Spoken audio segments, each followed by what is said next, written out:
ต้องอะไรแต่งงานแล้วมันบ่แต่งงานแล้วมันบ่แต่ว่าก็เลิกลากันไปเนาะ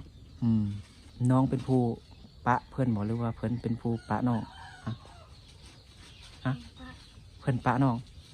เป็นยังน้องกับแฟนหันกับผัวเก่าหันได้มีลูกนำกันบ่บ่ทันมีเถอะเนาะอ๋อ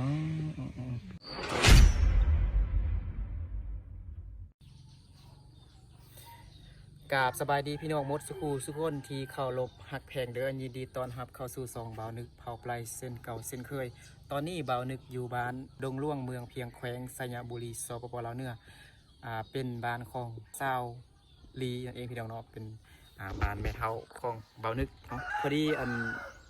มื้อนี้เนาะโมเมนต์มื้อก่อนนี่พอดีน้องตองหรือว่าแม่ห้างน้อยเนาะแม่ห้างน้อย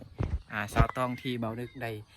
ทายในปีกายพูดแล้วพี่น้องได้ปีปลายแล้วเนาะได้1 ปีที่ผ่านมานี่แหละแต่ว่าในคลิปนั้นเบานึกได้ลบทิมหมดแล้วเพราะว่าช่องของเบานึกเคยผิดกฎของ YouTube เนาะเบานึกก็เลยลบทิมหมดมื้อนี้ก็สิกลับมาหาน้องต้องเนาะได้ยินว่าน้องต้องไปเฮ็ดเวียกอยู่เวียงจันทน์พุ่นเรากลับมาบ้านแล้วพี่น้องเนาะโอเคเดี๋ยวเราไปลมรายละเอียดนำน้องเนาะว่าน้องยังสบายดีอยู่บ่เนาะเบานึกกะโดนแล้วบ่ได้มาลินนำน้องบ่ได้ถ่ายน้องเพราะว่าน้องไปเฮ็ดเวียกอยู่พุ่นพี่น้องเนาะโอเคเดี๋ยวเราไปลมรายละเอียดนำน้องเลยเนาะโอ้พอดีเห็นน้องนั่งอยู่นี่พี่น้องเนาะสบายดีน้องล่ะสบายดีต้องเว้าเฮงๆได้พอดีเฮายังบ่ทันมีไม้เว้าเถอะพี่น้องเนาะได้ยินข่าวว่าน้องไปเฮ็ดเวียกอยู่นครหลวงเวียงจันทน์แม่นบ่ไปเฮ็ดเวียกยังล่ะไปเฮ็ดเวียกขายเครื่องขายเครื่องได้ขายดีอยู่บ่ก็ได้ขายดีอยู่ขายให้เพิ่นเนาะเจ้านายเพิ่นดีบ่ก็ดีอยู่น้องไปเฮ็ดเวียกอยู่พุ่นจักเดือน3 เดือนเดี๋ยวเราจะมาซื้อทำน้ำน้องก่อนเนาะเบานึกกับฮู้แล้วแต่ว่าทำเพื่อ FC ให้ฮู้นำกันเนาะน้องซื้อว่าซื้อตองพี่น้องเนาะโอ้ยน้องตองนะฮะแฮงปีนี้จักปีแล้วก็น้องตอง16 ปี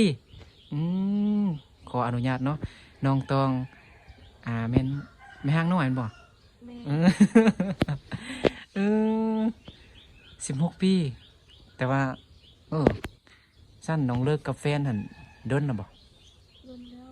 โดนแล้วจักปีแล้วฮอดปีแล้วบ่หรือว่าทันฮอดเถอะปีปลายแล้ว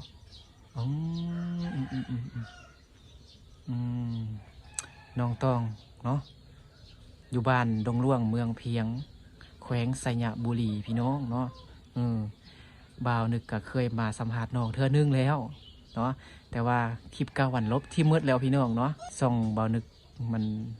ผิดกฎของ YouTube เนาะบ่าวนึกก็เลยลบคลิปที่มืดเสียดายแฮงพี่น้องเนาะวันนี้ก็กลับมาสัมภาษณ์น้องอีกครั้งเพราะว่าน้องไปเฮ็ดเวียกอยู่พุ่นได้จักเดือนก็เนาะ3 เดือนเนาะเพิ่นไล่เดือนเท่าใดเงินเดือนนะไปขายเครื่องนะเดือนละ2 ล้านห้าโอ้ถ้าเป็นเงินบาทนี่ก็ประมาณ 3,000 หรือว่า 4,000 กว่าพี่น้องเนาะ4,000 กว่าบาทนี่แหละเนาะต้องเนาะป้าเมื่อนั้นก็คือว่าผมยาวอยู่เด้ตอนนี้ก็ไปตัดนั่นบ่โอ้ไปตัดอยู่เวียงพุ่นบ่หรือว่าตัดอยู่บ้านเฮานี่ตัดอยู่บ้านเฮานี่เนาะแพงบ่ค่าตัดผมนะแพงอยู่เป็นจังได๋คือว่าตัดนะบ่มักมันเกะกะบ่ผมยาวแล้วมันเกะกะบ่บ่มักมันฮะบ่มักมันยาวบ่มักยาวเนาะมันเกะกะเนาะเวลานึงเข้าเป่าไฟล้างถ้วยล้างบวงล้างหม้อล้างจานแล้วมันเกือกสิบ่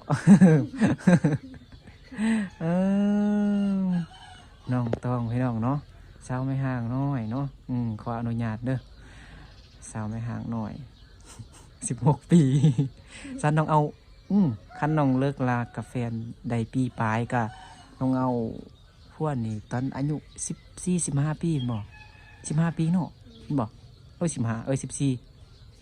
14 ปีเนาะแต่ว่าน้องตองได้แต่งงานแล้วมันบ่แต่งงานแล้ว มันบอกแต่ว่าก็เลิกลากันไปเนาะน้องไม่ได้คิดลายดิสู้ต่อไปเด้ออ่า แล้วอันครอบครัวน้องมีจักคนเหรอเดี๋ยวสัมภาษณ์อีกเนาะเพื่อให้FC ที่เขามาใหม่เขามาติดตามบ่นึกใหม่นี่ให้ฮู้หั่นน่ะเนาะแต่ว่า FC เก่าน่าจะฮู้แล้วเนาะแต่ว่า FC เก่ากับเคยเบิ่งคลิปเก่าแล้วพี่น้องได้ปีปลายแต่ว่าเพิ่นอาจจะลืมแล้วเนาะ FC เก่าก็ได้เนาะก็มาสัมภาษณ์ในครอบครัวน้องมีจักคนมีไผเด้ คน มี3คนเนาะมี1แม่น น้อง มีน้องตองมีแม่มีน้องตองแล้วก็มีไผอีก น้องสาวมีน้องสาวเนาะเอ้าแล้วพอดิ พ่ออยู่พ่อกับโบอยูเนาะพ่อไปดี พ่อไปเฮ็ดเวียกพ่อไปเฮ็ดเวียกเนาะพี่น้องเนาะน้องคือว่า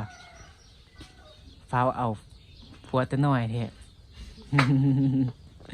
ความมักหักเนาะหักกันกับมักกันกับเอากันไปนะพี่น้องเนาะแต่ว่า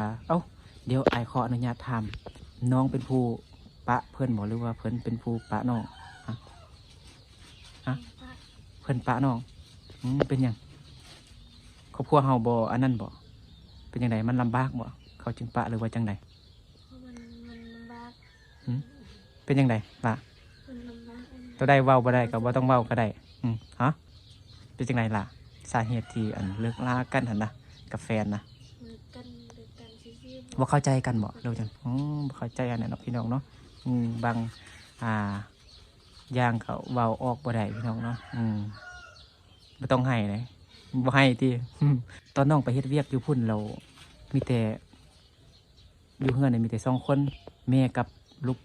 ลูกสาวอีแม่หรือว่าน้องสาวน้องเหมือนบ่แล้วอีแม่เราเฮ็ดหยังอยู่บาดน่ะบ่ได้เฮ็ดหยังแล้วดินดอนตอนยามันหยังเด้มีบ่บ่มีแล้ว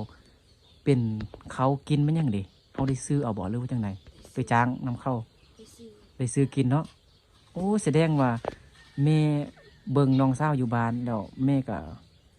ไปเฮ็ดเวียกกับบ่ได้เนาะมาเบิ่งน้องสาวแม่นบ่น้องสาวก็ยังน้อยอยู่เนาะสบายดี สบายดี โดยโอ้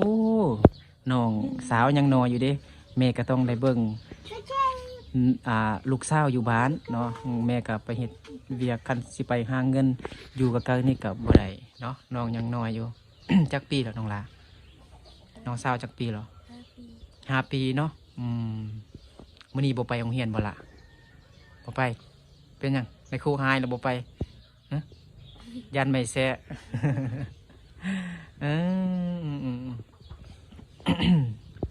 บ่คิดหลายเนาะเรื่องอันแฟนเก่านะแล้วตอนนี้เด้แล้วมีคนใหม่แล้วบ่ ยังบ่ทันมี บ่ทันมีเถอะน้องตองยังบ่ทันมีคนใหม่เลยพี่น้องเนาะ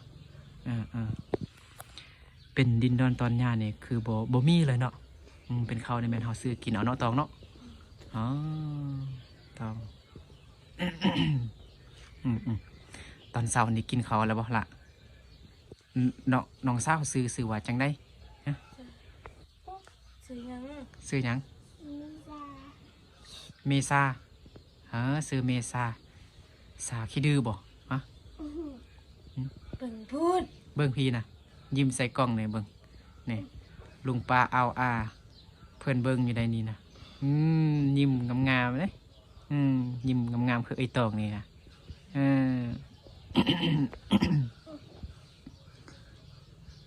ตอนเช้านี่กินข้าวแล้วบ่ล่ะ กินแล้ว กินหยังตอนเช้า กินกับต้มกระดูกหมู ต้มกระดูกหมูตอนช่วยในเสียดยังกินนี่ ยังบ่มี หมูเถอะเนาะ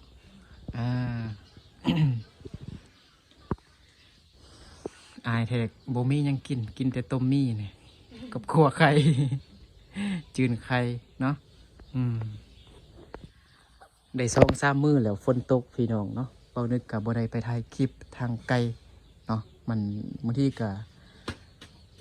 อยู่ในชนบทลาวบางเฮาสิไป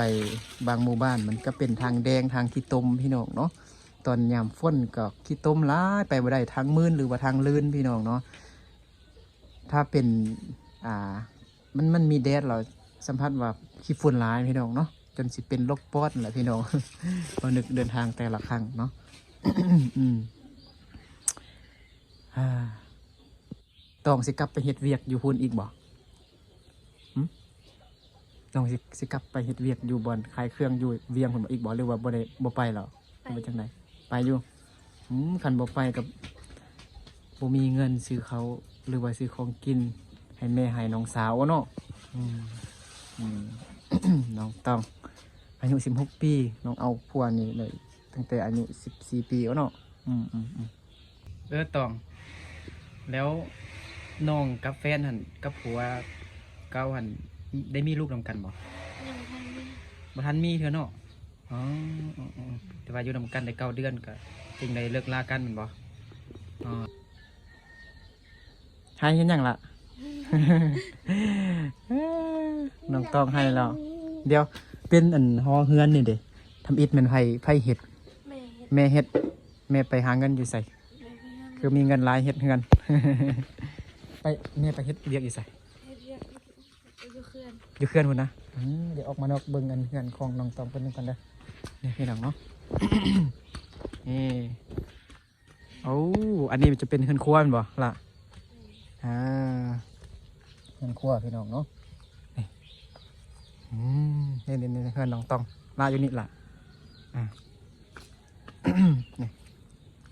บ่นึกก็มาแต่เช้าๆพี่น้องเนาะมาหาน้องตองเนาะ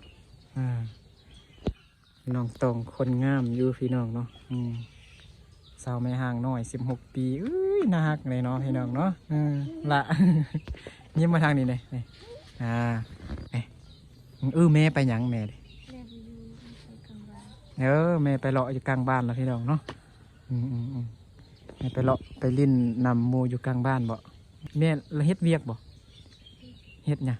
อีแม่ไปหยังแต่ละมื้อน่ะ ไปเรียก ไปเวียกไปให้ไปหน้าเราเฮ็ดนี่แหละไปจ้างเข้าบ่ ไปจ้าง ไปจ้างเนาะได้เงินมาแล้วก็ซื้อของกินซื้อน้ำซื้อในซื้อข้าวกินบ่อ๋อ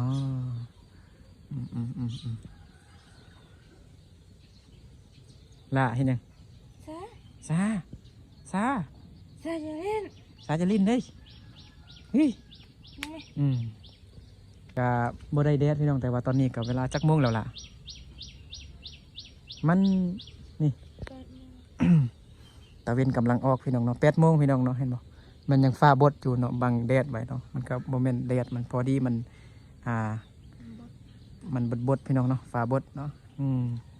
ฟ้าบดซำนี้แหละพอดีเบิ่งผู้สาวก็งามพี่น้องเนาะสาวต้อง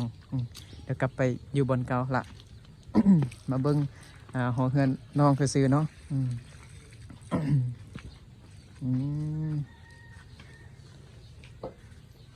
อันดินดอนตอนย่านนี่แบบบ่มีตั้งแต่กี้เลยบ่ล่ะ บ่มีแล้วก็ดึก นะบ่มีตั้งแต่โดนหรือว่ามีแล้วบ่แม่นขายมันยังบ่ บ่มี ตั้งบ่มีเนาะแบบเฮาเป็นคนมาใหม่บ่หรือจังไดแล้วอีเมลเนี่ยเกิดอยู่นี่บ่อีเมลนะ แม่ เกิดอยู่นี่แล้วเป็นหยังดินคือบ่มีหยังดินดอนตอนย่านเนี่ยจังไดบ่มีเนาะบ่มีแต่จางแล้วก็ได้ยินคือว่าได้ยินแม่น้องว่าได้เซาดินเพิ่นเฮ็ดนานบ่ แม่ เซาดินเพิ่นมาเฮ็ดนาพี่น้องเนาะแล้วเฮ็ดนาดินเซาหั่นน่ะแต่ละปีได้จักเป่าล่ะ เพื่อก็ได้เสา เว้าแห้งล่ะ เพื่อก็ได้เสาสองเสาสาม 22 23เป่าคุมกินอยู่บ่ ก็คุมอยู่ คุมอยู่ คือเป็น น้อง ก่อน น้องต้องก็เป็นคนเว้าค่อยได้พี่น้องเนาะตัดผมใหม่มาก็งามเลยพี่น้องเนาะคล้ายๆคืออันนักเรียนไทยพี่น้องเนาะก็ตัดผมแบบนี้นะฮักเลยอันนักเรียนไทยเนาะนักเรียนม.ปลายประมาณนี้แหละพี่น้องเนาะมาเรียนม.ต้นม.ปลายมาตัดผมแบบคืออันน้องตองนี่พี่น้องเนาะ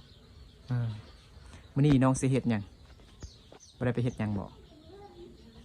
พักผ่อนก็เนาะฮะก็ลุกเวียงจันทน์มาพี่น้องเนาะมาอยู่บ้านฮะก็มาฮอดมื้อวานนี่แม่นบ่มื้อนี้จึงบ่นึกได้ยินข่าวแล้วบ่นึกก็มาหาน้องเนาะมาเบิ่งน้องสบายดีอยู่ติบ่เจ็บบ่ป่วยมันหยังบ่ ส เว้าแห้งเลย สบายดีอยู่ สบายดีอยู่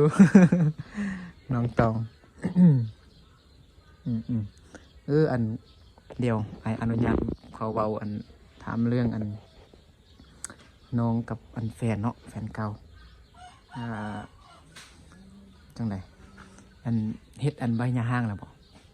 เลิกกันนะเฮ็ดแล้วเฮ็ดแล้วเนาะเฮ็ดเรียบร้อยแล้วน้องบ่ได้เลิกตั้งแต่เลิกลากันไปฮอดมื้อนี้บ่ได้คิดฮอดมายังบ่ บ่เนาะแล้วก็ตอนนี้ก็ยังน้องยังบ่ทันมีคนใหม่คือแม่นบ่เฮาบ่จำเป็นต้องไปห่างก็ได้มีแต่เฮาเฮ็ดขยันมันเก่งเฮ็ดเวียกก็เพิ่นฮักสิมาหาเฮาดอกเด้อ เอาแล้วมื้อใดน้องสิกลับไปเฮ็ดเวียกอยู่เวียง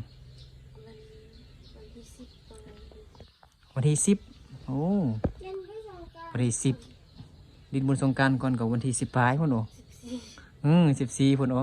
ซั่นก็ประมาณ15 16จึงกลับก็ได้มาเล่นสงกรานต์ก่อนเนาะอยู่นำแม่ก่อนมัดแค้นมัดควันก่อนเนาะเพราะว่าบุญสงกรานต์นี่เพิ่นจะเฮ็ดควันมัดแค้นมัดควันแล้วก็สระน้ำลิ้นมวนซืนกินเหล้ากินเบียร์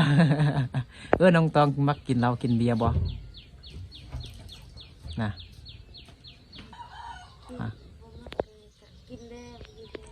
กินแน่บ่กินแน่ น้องตองต้องเว้าให้แห้งเลยบ่ค่อยได้ยินเนาะเฮาบ่มีอันไม่เว้าเด้อไม่อันให้มันเสียงมันแจ้งดีพี่น้องเนาะแล้วเป็นเป็ดไก่หมูม้านี่น้องต้องเลี้ยงบ่ไม่เลี้ยงเมื่อกี้คือเห็นเป็ดไก่เขาบ่ไก่เขาเนาะมาน้องต้องก็อยากรับเราพี่น้องเนาะเมื่อยแหงขี่รถมาจักชั่วโมงตั้งแต่นครหลวงเวียงจันทน์มาฮอดบ้านเฮานี่มาฮอดไสยะนี่นะเฮ้ย10 ชั่วโมงบ่ฮอดติบ่เดี๋ยวแต่เวียงมานะน้องลุกมาแต่พุ่นจักตอนจักโมงก็3 โมง3 โมงแรงเนาะเมื่อวานนี่3 โมงแรงแล้วมาฮอดเมื่อคืนนี้จักโมง3 โมงตอนเดึกนะป๊าโถ7-8 ชั่วโมงพุ่นน่ะเนาะเป็นจังไดคือว่ารถมาช้าบ่หรือว่าจังไดทางบ่ดีบ่ทางบ่ดีเด้อเนาะมาตอนกลางคืนนะพี่น้องมัน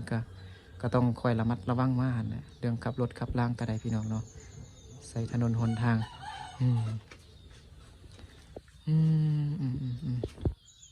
ก็ดีต้นสงสารน้องอยู่พี่น้องเนาะก็คือแบบเป็นไปหาเงินได้เงินแล้วก็ส่งให้แม่ซื้อเขาวซื้อน้ำซื้อ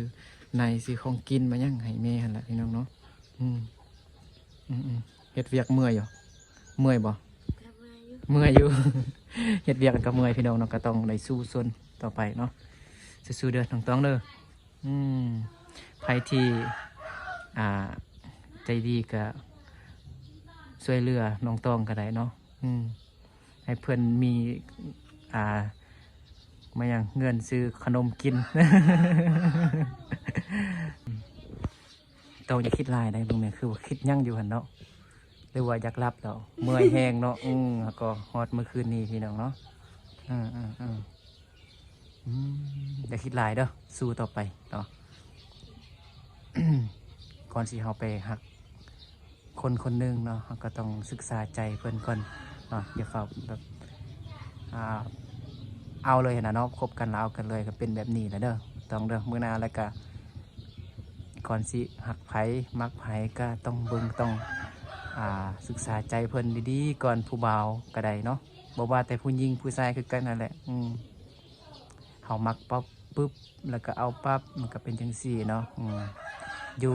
ทำอิฐมันก็ดีอยู่โดนไปมันก็คือดอกไม้เนี่ยทำอิฐมันก็หอมเนาะตอนเด็ดมาทำอิฐ โดนไปมันก็เหี่ยว เป็นจังซี่มันก็หมดอันจังไดวะความหอมของมันนะเพิ่นก็ทิ้งจังซี่นะมันต้อง เดี๋ยวอาจจะถามมันน้องต้องเลยสูงจังแมทก็จุกเมตรเท่าไหร่ ได้ถูกเลย เมตรเท่าไหร่เมตร50เป็นคนสูงอยู่เนาะ เมตร50เนาะน้ำหนักเด็ดตองจักโล50ไอ49กว่าไอโลนึงเนาะน้องตองเนาะยังเป็นตาหักตาแพงอยู่พี่น้องเนาะน้องตองเข้าเรียนฮอตมอยังก็มอซี่ฮอตมอซี่แล้วก็ออกม.3เนาะม.3แล้วสิเข้าม.4แล้วก็ออกแล้วก็เอาผัวนั่นบ่แล้วก็แต่งงานแล้ว แต่ว่าก็อยู่กันมาจักเดือนก่อนจักปีตั้งแต่เอาอันนั้นนะเอาตั้งแต่แต่งงานมานะฮอดอันมือที่น้องกับลาวอันแยกทางกันนะได้จักเดือน9 เดือน9 เดือนแล้วก็เลิกลากันนั่นบ่ฮอดมื้อนี้ก็ได้ปีปลายแล้วอันบ่โอเคเนาะบ่ต้องถามน้องหลายเดี๋ยวน้องสิน้ำตาซึม น้องบ่คิดหยังแล้วแม่นบ่โอเคเอานั่นล่ะพี่น้องเนาะที่ตนสงสารน้องอยู่ไปหาเงินส่งให้แม่ซื้อข้าวซื้อน้ำซื้อในซื้อของกินให้น้องให้น้องแล้วก็ให้แม่เนาะเอาโอเคพี่น้องเนาะเอาเดียวให้น้องต้องพักผ่อนได้เนาะน้องต้องก็ฮอดเมื่อคืนนี้ก็3 โมงพี่น้องเนาะนอนได้แต่จักชั่วโมง3 ชั่วโมงซื่อๆเนาะจังนั้นก็พักผ่อนต่อแหละเนาะให้น้องต้องมีแห้งสิไปให้มื้ออื่นนี่ บ่ไปติวันนี้ก็ไปเนาะไปงัดมันเอากลับมาบ้านกันบ่มีให้เฮาบ่มีนาเฮาก็ได้ไปรับจ้างคือเก่าแม่นบ่โดยบ่มีหยังให้น้องไปซื้อขนมกินเดี๋ยวนึกจะเอาเงินให้น้อง50,000เพื่อไปซื้อมีก็ได้ซื้อไข่กินก็ได้เนาะเพราะว่าน้องเฮ็ดต้มมีกินเป็นกลัวไข่เป็นสิเนาะเอาละโดยเนาะให้บ่ต้องไปซื้อเหล้าซื้อเบียร์กินได้เด้อให้ซื้อเป็นมันยังของกินนั่นแหละเนาะไปซื้อขนมก็ได้เนาะให้น้องสาวโอเคเนาะเบาดึกก็ยังว่าทันกินข้าวเช้าพี่น้องเนาะฟ้าวมาทำข้าวน้องต้องเนาะเพราะว่าเฮาก็เคยเบาดึกก็เคยถ่ายน้องเด้ในตอนปีกายพี่น้องเนาะโดนแล้วแต่ว่าคลิปนั้นลบทิมเมิดแล้วพี่น้องเนาะโอเคเนาะเอาสำหรับคลิปนี้ก็บ่มีหยังหลายเนาะก็ทำข้าวน้องว่าสบายดีอยู่บ่เนาะน้องก็ว่าสบายดีอยู่ว่าซั่นเนาะหรือว่าตอนนี้บ่สบายใจบ่หัวใจนะ เนาะอย่าคิดลายเด้อสู้ต่อไปเด้อน้องหลาเด้อก็สิฮักคนใหม่กับเบิ่งดีๆก่อนนะเอาสำหรับคลิปนี้กับเบานึกกับน้องตองกับขอลาพ่อแม่พี่น้องหมดสุขูสุขคนไปก่อนเนาะเราเจอกันในคลิปต่อไปเด้อเนาะเดี๋ยวเอามาเบิ่งคลิปต่อไปบางทีก็กลับมาท้ายน้องเนี่ยเบิ่งน้องว่าสิเฮ็ดเวียกหยังเนาะนอกจากนอน เดี๋ยวจะทำอีกก่อนน้องกะแตงยูครัวกินเป็นอยู่เนาะเป็นอยู่เนาะต้มไข่ ครัวไข่แล้วก็ต้มมีเป็นอยู่อันนี้ก็ว่ายกกันซื้อพี่น้องเนาะน้องกะแกงกับเป็นปิงกับเป็นในพี่น้องเนาะโอเคเอาสำหรับคลิปนี้กะนั่นแหละพี่น้องเนาะเอาเอานึกกะสิขอตัวไปกินข้าวเช้าก่อนโอเคสบายดีน้องล่ะขอบใจหลายๆเด้อบ๊ายบาย